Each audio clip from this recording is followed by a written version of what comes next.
Good day, everyone. Well, welcome to the Captain's Desk once again. To my right today, I have the Dr. Taiwo Oshigbo, a marine instructor, and you're welcome to the program. And to my right, I have Dr. Ibidumi, a maritime consultant and a former lecturer. You're welcome to the show. Thank you very much. Okay, today we'll be dealing with various parts of the maritime education, because today you can see we have maritime instructors here with us. So we'll be dealing with the skill gap, the curriculum in the maritime sectors, the various gaps we have in the academics and along with the skills on board. So the professionals will be dealing with a lot of them. They will tell us what we don't know and what we need to know and how we can improve with our system. So, Dr. Taiwo, welcome on board. Thank you. So I don't want to stress you too much because you know that I like to stress you. So, but I just want you to tell us that what's your perspective of maritime education in Nigeria? Okay, basically, the maritime education in Nigeria, the maritime domain in Nigeria, unfortunately, has a stunted growth. Over the years, we believe that we should have where we ought to be at the moment is not where we are. But the fact of the matter is that there are a whole lot of complexities involved. And we're talking about standardization of curriculum. We are talking about, in terms of the instructors, we are talking about the exposure of the students. You cannot have students who are graduating and they have never been to the sea before. You know, during our own time, it was even terrible. Unlike today, that the children nowadays are lucky, because then they will tell us this is how a ship is. You cannot know. You can know the number of ships, the types of ships from the lecture, something, and the sketches, but you don't have a full idea of how it operates. But today, with the technology, you can just Google, oh, I want to see a tugboat, I want to see a cruise ship, I want to see a tanker vessel, I want to see this type of. What I'm trying to say is that today, the kids today are luckier because they have the tools of technology to give them a visual that they can relate with. Unlike when we were in school, that ship na ship. You just know tanker ship separate from, some other kind of ships. But today, they are lucky. But the fact of the matter is that the skill gap is very humongous because there is no what we call seat time for our students. They don't even know that some people vomit when they go to the sea. Most, not all, a lot of people who have sea sickness, so to say, they may not even know. So these are some of the things, and basically our own point of view is that the maritime space is very large. We're only dealing with a very microcosm in Nigeria. It's a very, very large space. We are not even talking about shipbuilding. We are not even talking about ship dismantling. We are not even talking about admiralty. Most of the lawyers that are talking maritime today studied normal law, and they now come and they branch into maritime law and legs. So what are the specialties we have? So my position here is that we have a whole lot of work to do, but it's not far-fetched. It is not rocket science. It can be done. Thank you. So I get your point. But who are the people actually responsible for these? Who regulates this curriculum? Like we say, think globally and act locally. Even though we have issues with curriculum that we can upgrade, but if we had implemented to the letter. Which body? Like, no, I understand where I'm coming to. I'm trying to say, come on responsibility now. We have the National Board for Technical Education. So the National Board for Technical Education issues out guidelines for what's called curriculums, and they upgrade it from time to time. But the issue is that the maritime schools had an issue at first, because we were wondering that where are we under? Is it Ministry of Education or Ministry of Transportation? There was, during our own era, we had an issue with that. But now with the Ministry of Education or with the Nigerian government standardizing things now, the core professionals, what are the things they are being taught in the curriculum that they need to know? The National Board for Technical Education, they are the one authorized, empowered by law to approve different curriculum for different schools at their level of approval, not university. Okay, because to approve. Yes. Okay, so the schools, they can also develop. Okay. Now, where I want you to understand is that where they know that they don't have the expertise. For instance, now shipping is not something that then was common. So they will call shipping expert, they will call professional bodies, shipping professional bodies. Okay. So they will meet with them and they will now view the curriculum. Where they feel that they need to,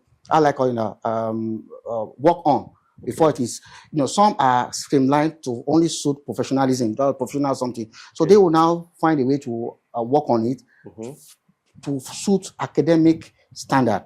So that is the work of NBTE. Okay. So from what he just mentioned, do you agree with him that NBTE are the ones doing this, developing the curriculum?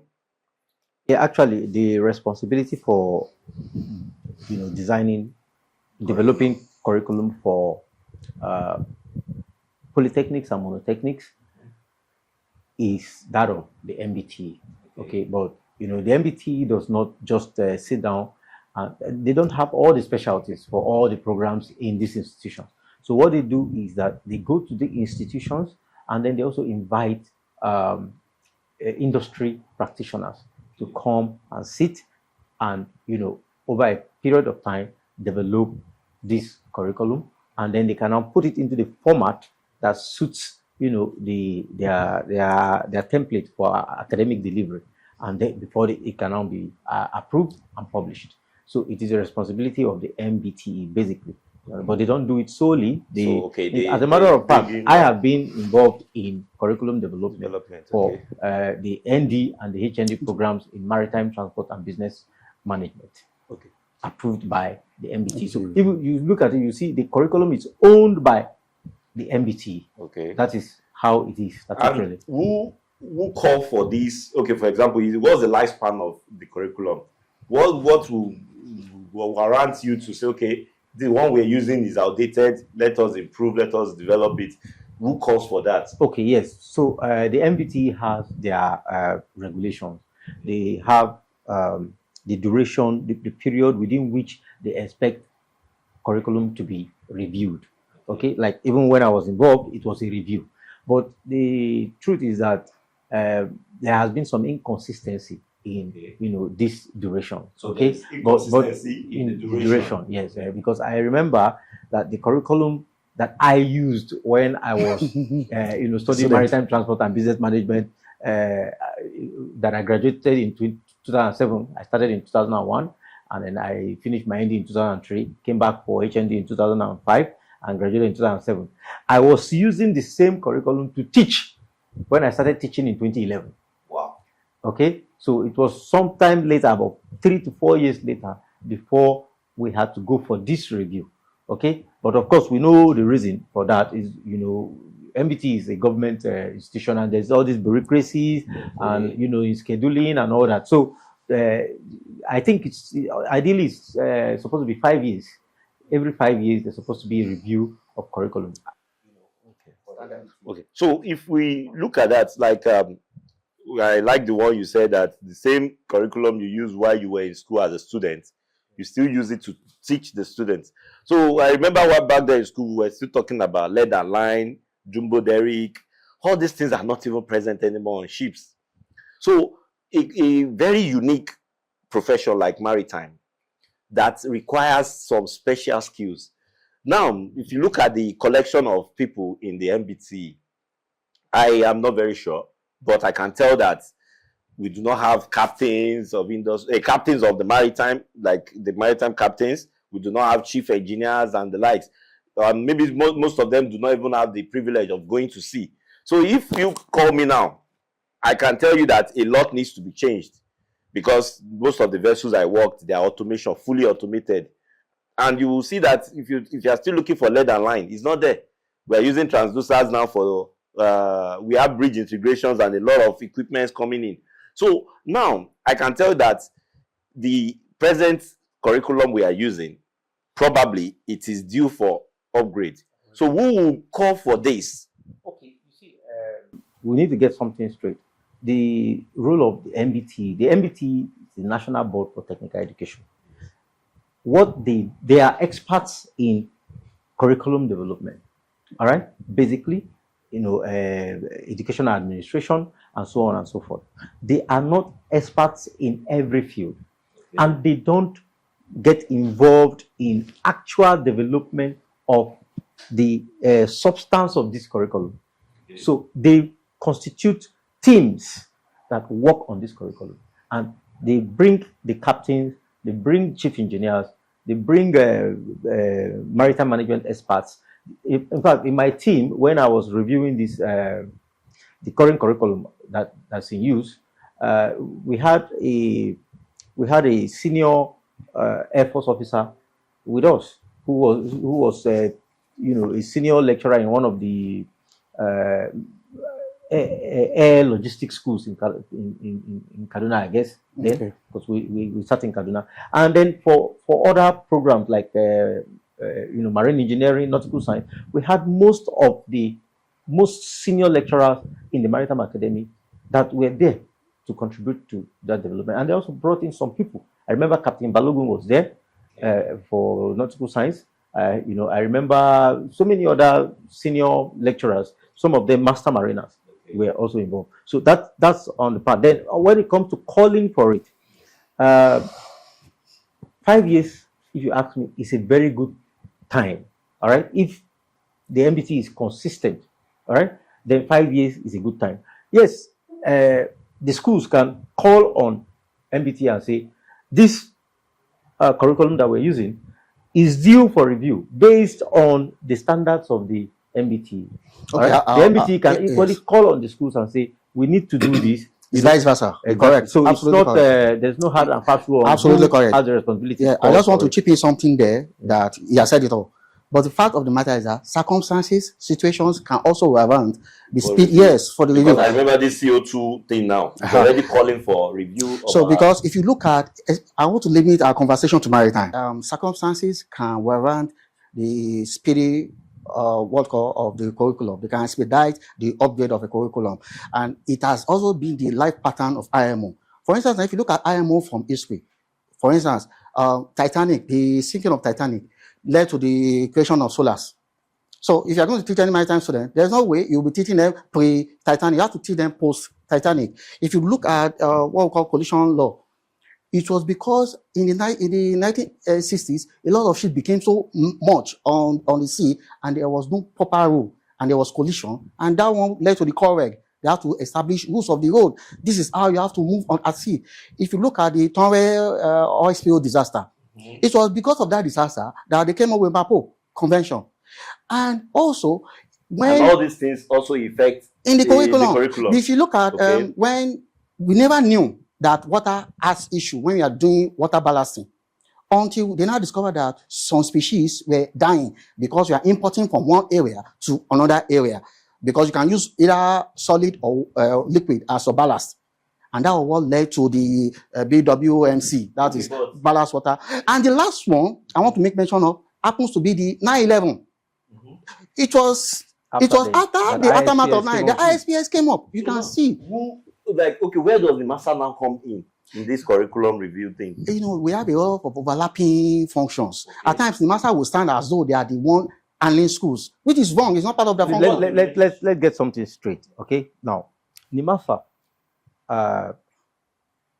does not manage academic curriculum for schools.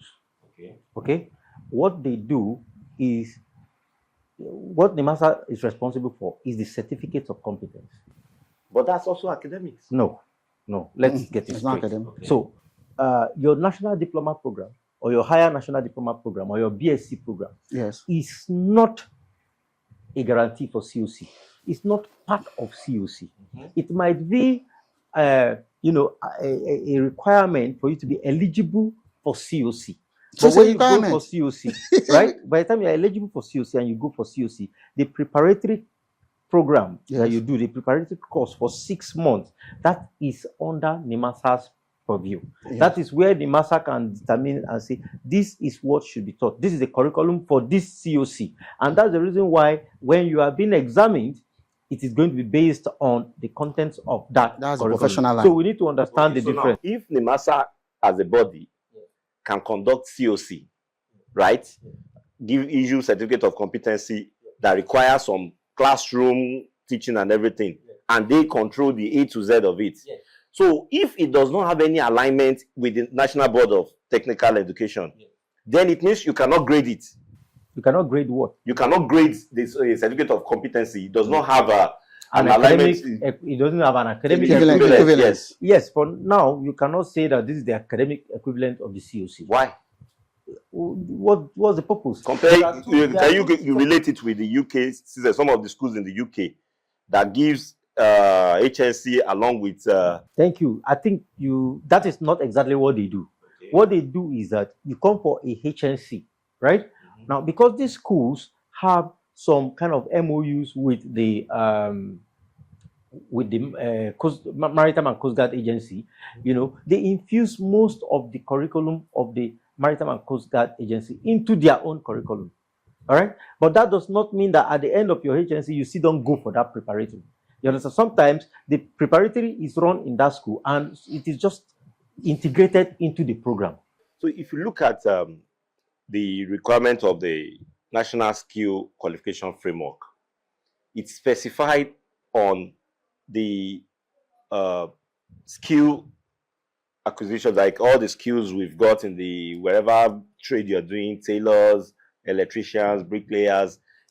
So now they are not trying to create a bridge from the skill that you're obtaining, formal skills you've gotten, now bridging it into the academics. So it's a well-defined framework which now states that, okay, there is something called Sector Skill Council. Sector Skill Council are mainly professionals. Like you have, for example, you have the union, the NGOs, like say, for example, Master Mariners Association, the MAPRO, and some other organizations. These are core professionals, different from the MASA, because the MASA is so wide that there are so many departments. But this particular Sector Skill Council, they are strictly professionals. So these people, like we're talking about curriculum review and every other thing, like if you look at the UK system, they've got the Merchant Navy Training Board. They develop curriculum for the Coast Guard are regulating, while the Merchant Navy Training Board develop the curriculum, the training skill, the standard, the occupational standard. So, but in our own system, we do not have this. Or what would you say about that? Have we got anybody, like a specific body that is developing our occupational standard? In the maritime industry? Yes, in Nigerian maritime industry. Like I said earlier, we have NIMASA, regulating every training that is based on STCW requirements, right? So certificates of competency, security training, basic mandatories, and any other maritime training program that is a requirement under STCW convention. What's the replica of the MASA in UK? Is the Maritime and Coast Guard Agency. So what about the MNTB? What's the replica in Nigeria? We don't have. We don't have. Yes. So there is a gap. So we don't have it as a separate body, but we have units within NIMASA that handle that. Okay, what unit is that? It should be under maritime labor. We have a maritime labor department in NIMASA, and they are the ones responsible for. No, I think we have the Seafarers training, the marine, where we have the director of marine.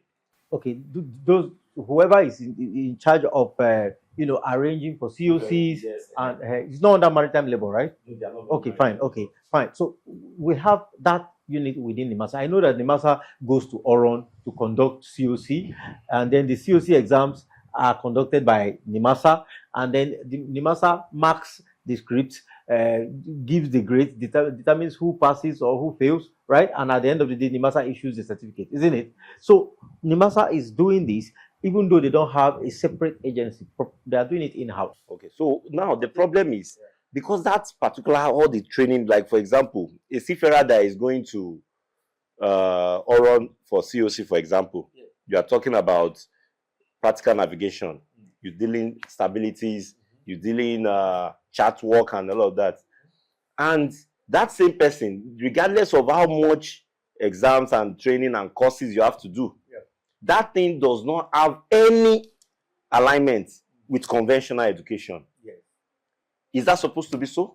Well, let's just look at it from another angle. What is the purpose or what is the objective for trying to align it with conventional education, Because conventional academic qualifications? Yes. Because I'm trying to look at it that, there are separate routes. Okay, it doesn't. You are not less of a professional because you don't have an academic equivalent. Oh, and if you have an academic equivalent, what is the disadvantage? Okay, if you look at even within the MASA, the mariners are facing some stereotype within the MASA. Okay. I'm sure you are aware of that. Yes, I'm aware. Good. So, and it's all based on, okay, this is okay, it's got COC. That COC, why are they seeing it as just a COC? It requires it requires a lot of skill. If a tricycle rider can be graded and be allotted a credit unit to the thing you learn from your roadside mechanic, you can be allotted a credit unit. And we are saying that skills like seafaring does not have any way in the, and at the end of the day, we know all of us cannot continue to be at sea forever. We still have to find a way of incorporating these seafarers into the society. And now, when you are now being discriminated because, okay, you are a seafarer, okay, you stay in that line, and you don't have any way of joining the... Okay, let's get this straight. Okay. Now, I have a class 1 COC, okay, and the master approaches me and says they need my services, right? I give them my bill. I tell them, this is what I'm going to take. These are the conditions that I'm going to accept, okay? And if these conditions are met, all right, I go there, I do my job, I get paid, and I move on, okay? I am not interested in trying to pursue positions. That is the problem we have in this country, in different areas. We are trying to, okay, why should this man be here? Why should do your job, get what you deserve, and move on. Okay, I'd like to come in shortly. Because the same thing applies even if you have your COC. There is this company that wants to employ you. There's another company that wants to employ you. At the end of the day, you are going to look at the conditions, isn't it? And then you pick any of them, right? And then you move on. So because I'm trying to look at it that we are missing the mark. We are missing the objective, and we are chasing shadows. We'll be talking about these classifications or no classification. But it took the entire nation to come to this NSQF, the National Skill Qualification Framework, the Nigerian Skill Qualification Framework. So are you saying that all this effort is meaningless? I didn't say that. Okay, would you? So, okay, now, they have actually decided to bridge the gap between skill and conventional education. Yeah. So, now from your own angle, from your point of view, you mean it is, you said it's pointless, right? I don't see the significance because we have more, germane issues that we should be dealing with, not just trying to bring the equivalent. But it is there. That is exactly what I'm saying. Yes, it is there. Yes. Okay, we are in the industry. Yes. We have a lot of problems in the shipping industry. We are trying to improve on facilities for training of seafarers. We are trying to improve on faculty for training of seafarers. We are trying to ensure that our COCs are unlimited so that they can be recognized all over the world. Those are our problems, not our. So let us look at. You are a captain. You are a captain, yes. And I know you have achieved a lot as a captain. You've gotten to the peak of your career. Okay. You understand me now, and you are a fulfilled person. And you achieved all of this without having your certificates, put on one framework and one academic equivalent. See, you call it achievement, but anything you achieve in life that has been barricaded by various limitations. For example, do you think the seafarers do not want to pursue career in politics? Why not? You don't. All you need to pursue a career in politics is to have your SSCE, and all seafarers are qualified because personally, I feel that we are overflogging this issue. Yeah, because government has already created a new scheme. So, and even prior to this scheme, I just feel like some people somewhere are trying to finger the brains of seafarers that they are not competent. Because when we were in school, there was equivalence. Because if you go to ICANN, if you do your Exactly. ICANN, they will have We have equivalence, ACCA, and and all these are professional bodies. yes, all these are Even what's it called? This one for engineers. yes. What's this body? Current. Okay, current. Current is also on the. They are also board of So skill development. personally, when we were in school, there was never a limitation, because I just didn't know how it came about. It is what we call internal corporation politics, agency politics. Because when we were in school, they will tell you that, okay, if you have your COC, you can go and use it to do your masters. We were told the different categorization of your class 1, class 2, class 3, depending on the category that you belong. So, but I want to believe that along the line, maybe some of the seafarers that got there before us didn't know their what, or didn't go to meet the Ministry of Establishment or Ministry of Education special duties to classify the equivalence of their certificates, because they do it. If you run a diploma, maybe in a federal government university, and you want to go for an employment, you can take it to a department in Ministry of Education, and they will grade it, and they'll say, oh, this is your diploma based on the course content, is equivalent to national diploma. Exactly. It's there. So I don't want us to all vocational studies. Yes, vocational. Let me go further ahead to say the fact. We are even confusing things. Marine education generally is under TVET. That is it. It's under TVET. Technical, vocational, education, and training. And if you look at everything that forms maritime, it's a vocational career. You have to undergo so many training, and in the course of you undergoing training, you have the academic part and the professional part. When we look at, okay, for instance, when they ask you, what are the 4 pillars of IMO, for instance, it is professional. You will see the professional things. You will see SOLAS 1. The next thing, when you see after SOLAS, you see MAPO. STC. You see, yes, you see MAPO, and you see MLC. Those are the 4 pillars of what's called IMO. And when you come to Nigeria, that we are talking about skills gap, and we are talking about lack of employment, blah, blah, blah, blah, blah. That was how they generated the concept of the Jones Act, and we domesticated it as Cabotage Act in Nigeria. What are they? What are the 4 pillars of cabotage in Nigeria? 4. The vessel must be Nigerian built. The vessel must be Nigerian registered. The vessel must be Nigerian owned. The vessel must be Nigerian manned. If we follow it as per the dictates of the letters, that shows that seafarers should have no problem with employment, in quote. But what do we have? Even from the main agency called NIMASA, there are spurious figures being churned out. As of last year, NIMASA was giving a report that they have engaged close to 12,000 people under the cabotage employment, so to say. And seafarers are saying that, how many are seafarers in Nigeria? The question I want to ask is that, do we even have a certified record of seafarers in Nigeria? Because seafarers will tell you that there are just about 6,000 or 7,000. So where did they get the 11,000 plus figures that they churned out? And let us now look at it. Let us look at NIMASA as an example of the NSDP program. As of 2002, NIMASA said they have trained 2,241 cadets. Out of that figure, they said 841 or 800, less than 900 have collected license, and about 388 are fully employed in marine and marine related. Now, please let us circle related. If you train people for nautical, marine engineering, those are the core. What is the index to show that how many people did you train for maritime, for nautical? How many people went for engineering? How many people went for maybe shipping management or whatever? Now, in those figures, it's a shame. NIMASA should tell us that those if you have trained over 2,000, almost 2,005, and you have only less than 900 plus, less than 900 that have been licensed, what happened to the rest? Did they die? Did they fail exam? Did they lose interest or whatever? Because it is our money that they use in spending them. With that Doctor, figure, are we not digressing? No, we are talking about skill gap. They were meant to fill. The major thing Captain was talking about here is about the framework, right? The framework. No, yes. What actually brought about the framework? It's a skill gap. Skill gap. It's a skill gap. Okay, so Graduates having the certificate, No job. without the skill. The artisans having the skill Now, without the certificate. my own panacea to this issue, so that in case we want to round up, is that we don't like to be exploring problems. What are the solutions? What are the panacea to the issue? Okay. Number one, they have to be a bridge.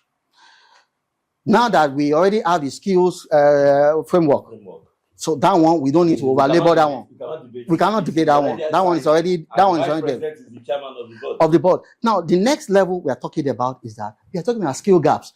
When we say skill gap, except they don't understand the English, that shows that there are areas in the maritime field we don't have Nigerians that can operate. That was what brought about the issue of waiver clause in the cabotage. And for me, the waiver clause is good, but there's nothing we don't abuse in Nigeria. They will abuse that. If cook and ratings are being brought in under the waiver, that is trash. Now, number one solution to what I feel we should be thinking of is that there are a lot of geniuses that are lecturers. And there are a lot of all these waterside boys that are experts, but they don't have academic knowledge. Now, with this new framework from the NBTE, how can we bridge the gap?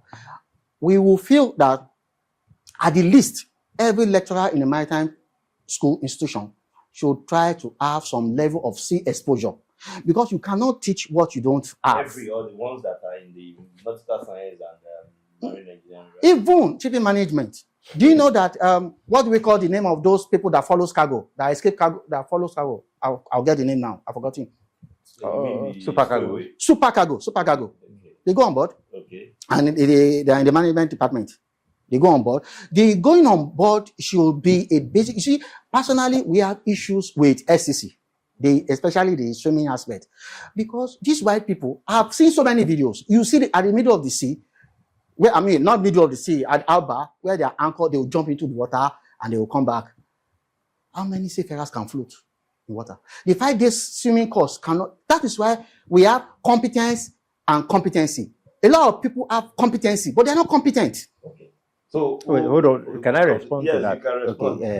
Okay. You said a lot of things, but if I want to pick one or two things, you talked about, let's just go to the solutions that you talked about. Every lecturer in teaching COC classes, or are you just talking about teaching in the maritime? I'm talking about in maritime, taking nautical, marine engineering, and maybe shipping management.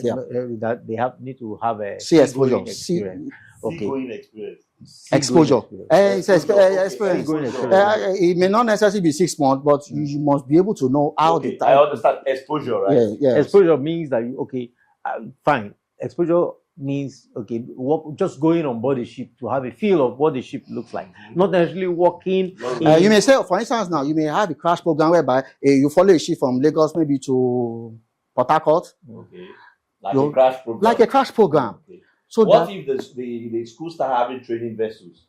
The better.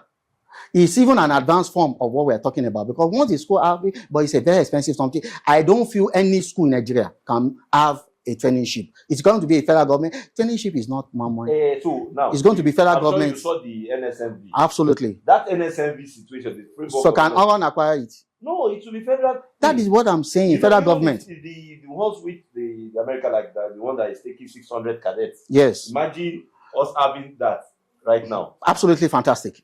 And we spoke to one cadet, and she mentioned that she has never been on a ship. Right now, how come the system of the education in maritime would allow somebody go from year 1, graduate from the ND, and ready for COC, and have never been on a ship? No, even if as per excursion, even if as per seaways. Okay, let us go back and look at let's make reference. All right, the STCW convention, because once we're talking about maritime training, we have to make reference to the STCW convention. Now, the STCW has requirements that you have to meet before you can be qualified, or you can be eligible, minimum, to take COC classes, and then of course you have to pass the exams, both the written and the orals, before you now have your COC. Yes. Okay, so this lady you were talking about, I don't know, it's possible she just went to a maritime school and then completed maybe a national diploma. Okay, now even based on our NBTE requirements, for you to do a national diploma, between the first and the second year, you need to have 4 years of what we call Student Industrial Work Experience Scheme, CWES. Okay? 4 years? 4 months. Sorry, okay. 4 months of CWES before you can move to your second year, isn't it? Now, the requirement for CWES doesn't mean you must have to be an issue. If you are studying marine engineering, for example, you can do your CWES in any engineering firm, okay, and have an understanding of engineering. You basically you just have hands-on experience in engineering. Nautical science, you could even work in a port agency company. You can work in even a freight forwarding company. You know, It doesn't hold on. You can go for your student industrial work experience scheme there. Are you getting it now? But the truth remains that if you look at what's happening in advanced countries, you don't just go to school and say you want to go and start studying nautical science. Exactly. Or you want to go and start studying marine engineering. Okay? You are sponsored. Most of the time, you look at 100% of the class, you know, a marine engineering class in Southampton Academy, Maritime Academy, for example, is sponsored. And that's the reason why NLNG, you know, used to come to the Maritime Academy, pick cadets, and take them to the UK for training. That is the standard. You know, it's not a profession where you just come in and say, so you know, are we running standard in Nigeria? That is exactly the problem. We are not doing that. Okay, we are not doing that. So that is the root of the problem. Okay. So if you are trying to cut up, you know, you want to kill a tree and you are just cutting the branches and the leaves, you understand, and even cutting the stem, it will still germinate. So you need to first, if you really want to kill the tree, you need to uproot it. You know. So now, because we are running out of time. So by the summary, by the nature of what we are running right now, we are not running up to standard. Not at all. Oh, good. At all. We are just hopping onto a bus and hoping that the bus will take us to heaven. Okay, in 30 seconds, yeah, what will you design? Like, what would you advise? That, okay, these are the system, okay, this should be done, these are stages that needs to be followed. Then we'll be able to cover the standard, at least we'll have something standardized. Okay, first of all right, I think what we need to do is that for programs in marine engineering, nautical science, okay, you need to have companies sponsoring cadets before they can start the program. To maritime academy. To maritime schools. Yes. Okay. That is the requirement. That should be the requirement. I'm talking. Well, you're asking me for what we need to do. You're asking about what we need to do here. So I'm saying that this is the way to go. Because hold on. I said within Nigeria. Yes. Just 1 second. Why I said within Nigeria is I don't want us to go into the Southampton thing again. No. I'm saying let us do the right thing from the beginning. Okay. So if you want to study nautical science or marine engineering, right, you need to have affiliation with a company that has vessels. Okay. So if your father owns a shipping company or your uncle, you as an individual must have affiliation. Of course, you should have that affiliation. So ordinarily, the right way. Hold on. The right way that it should happen is that a shipping company wants cadets, you know, looks for maybe fresh secondary school graduates, you know, and then recruits them and then sends them to the school. That is the right thing to do. That is what happens out there. And the reason why this is important is because, you know, you won't have the issue of how can I get sea time? I don't know whether you understand, which is the problem. We have thousands of graduates. This is more like a solution to how we can stop this issue of having graduates without sea time. And because you are talking about the skill gap, you are saying we have people that have the knowledge, but they don't have the practical, you know. They have the COC, they have all the schools, they have the national diploma. So where I want to come in, so I want to now come from a captain's perspective now. I can tell you that on board, while I was with Valeries, is a drill ship. Aside all the things you gathered anywhere in the world, you have a competency assurance program. Regardless of what COC you are having, the assurance program is okay. You have a COC.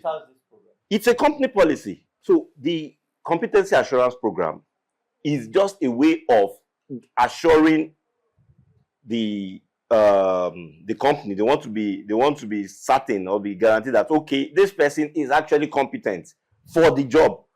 It could be ship specific knowledge.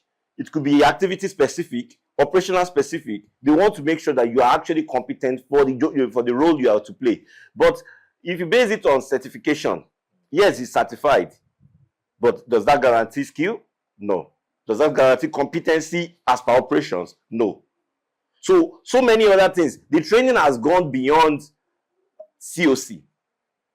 COC, yes, I'll tell you that if you bring class 1 master and you bring him, okay, he's been having experience on tankers, you bring him to drill ship, there's tendency that he will mess up.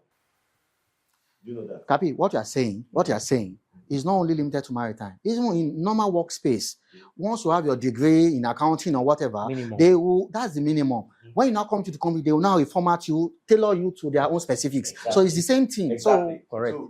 So that is where I'm saying that where the whatever training, whatever certificate or whatever does not guarantee competency.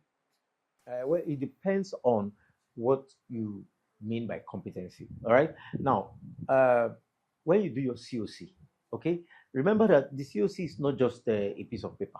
There is a whole lot of procedure, a whole lot of process, a whole lot of exposure that you go through before you get your COC. And by the time you get your COC, remember you are examined, you write to show that, to demonstrate knowledge, and then you speak. All right, you have a one-on-one, and at the end of the day, after this one-on-one, you have to convince whoever. Remember that when you are doing your orals for your COC, most of the time it's a very, very senior veteran in the industry that will do that. Even the person asking you might be from bulk carrier perspective. They will only They will only screen you on general. Hold on. Yes. What you are saying is different. All right.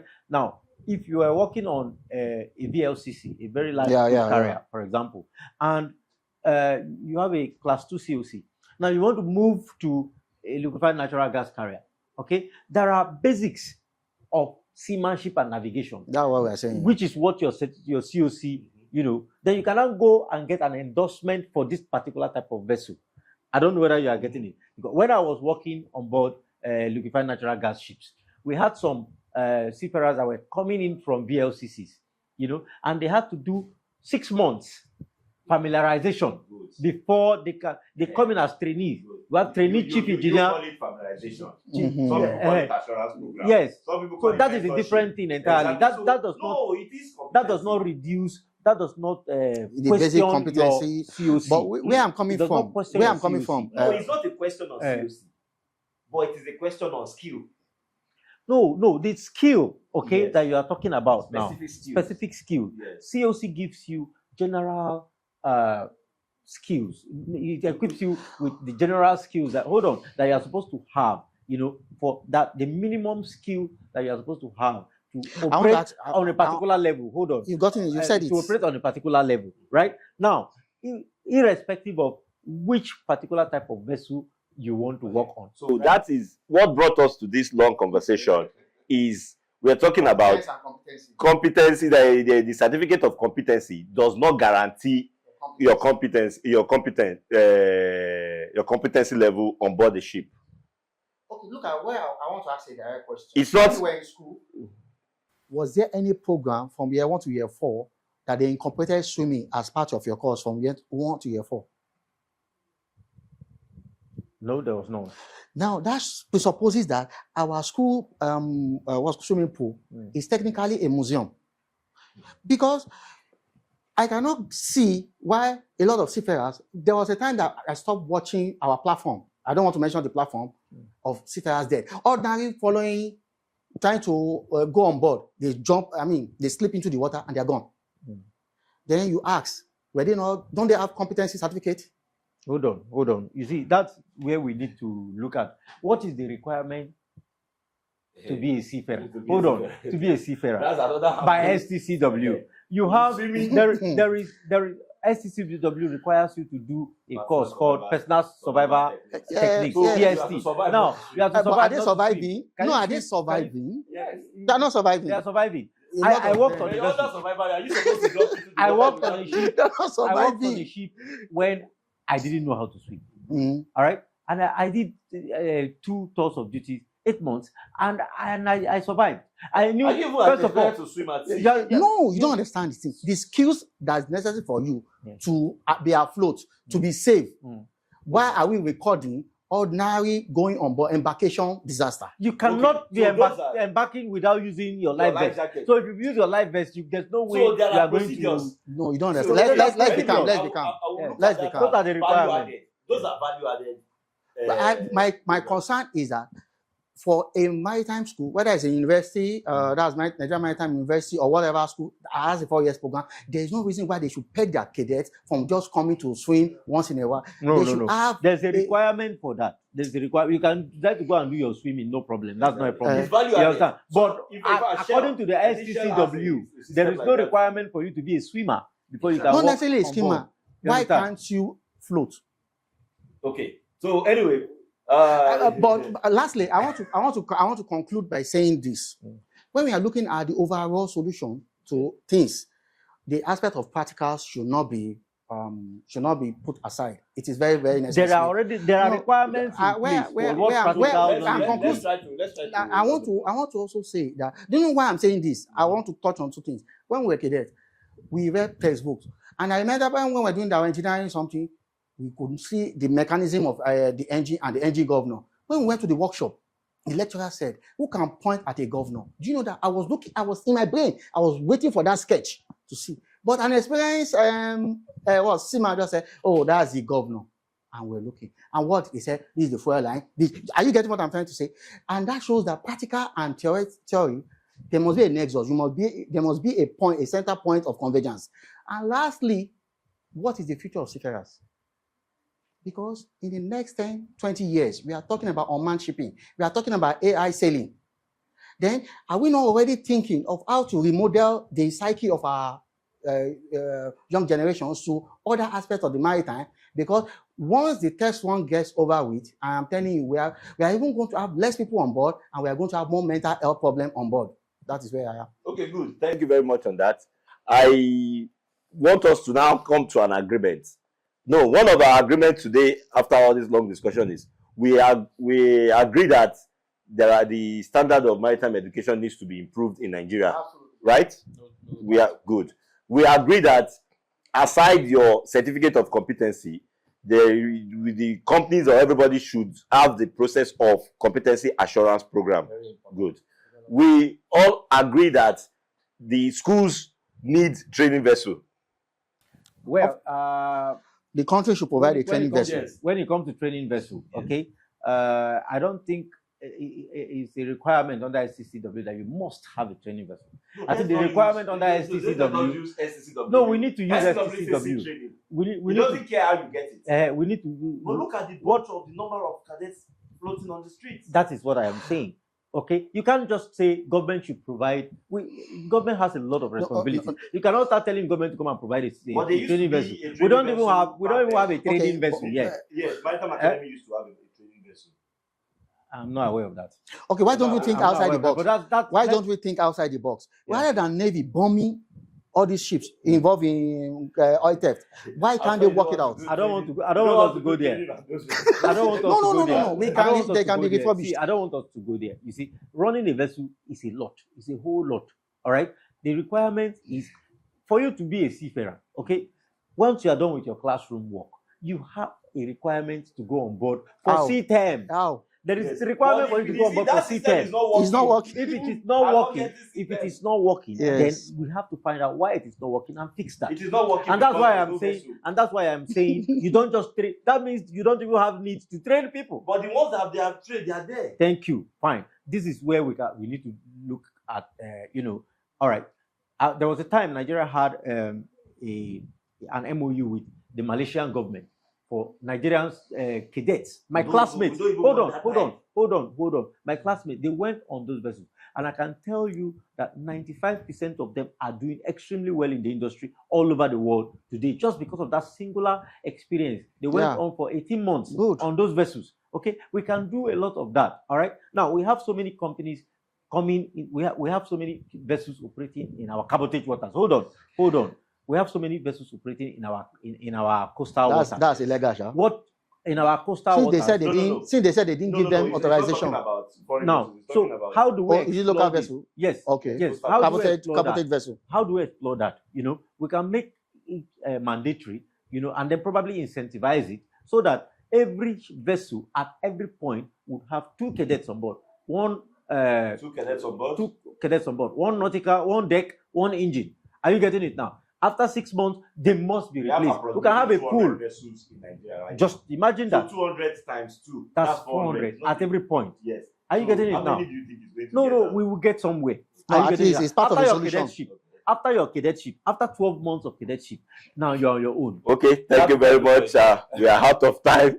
In fact, I think we need to develop another session for this. This is pressing because we've got areas, more things to talk about. So I will still need to bring the two professors into the house again. No. I will need to bring the doctors into the house again. It's always good to be in the midst of lecturers to learn one or two things. Today I've been able to hear all the grammars of academics. Okay, thank you very much. But our own life does not end at sea. We still want to further. We don't want to be limited by COC. We want equivalent in the conventional education. Thank you very much. See you next time. Captain's Desk. Only the seafarers can tell the seafarer's story. Smoke Room TV.